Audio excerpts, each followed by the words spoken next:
આ સિનોર પાંજરાપુરની અંદર આજે ઉત્તરાયણના પર્વોને લીધે અહીં અમે દર સાલ આવીએ જ છે જમાડવા, અને આ ચાલુ સાલ પણ અમે અહીંયા જમાડવા આવ્યા છે. લાપસી, સુખડી અને તલની હોકળી, તલ હોકળી જેને કહેવાય, આજે એનો પર્વ છે એ, અને મોહનથાળ અને ખોર, એમનું જે ભોજન છે, ગાયનું ભોજન છે, એ જ ખવડાવવા માટે આવ્યા છે. અને બધા આજુબાજુના ગામના અમારી જોડે જે બધા છે, છંછવા છે, ફોફરિયા છે, માળસર છે, ઉતરાજ છે, બધા ગામના જ બધા ભક્તો આવે છે અને સેવા કરે છે. એટલે અમે આ બધું ચાલે છે, અને દરેક જણને કહું છું કે આ પાંજરાપુરની મુલાકાત લેજો, જરૂરથી લેજો. અહીં સેવાની જરૂર છે.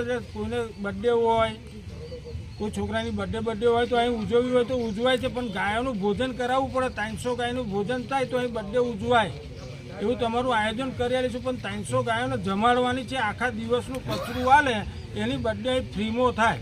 કેટલા વર્ષથી કરો? 4 વર્ષથી. શું નામ? કિરણ મહારાજ, ઉતરાજ.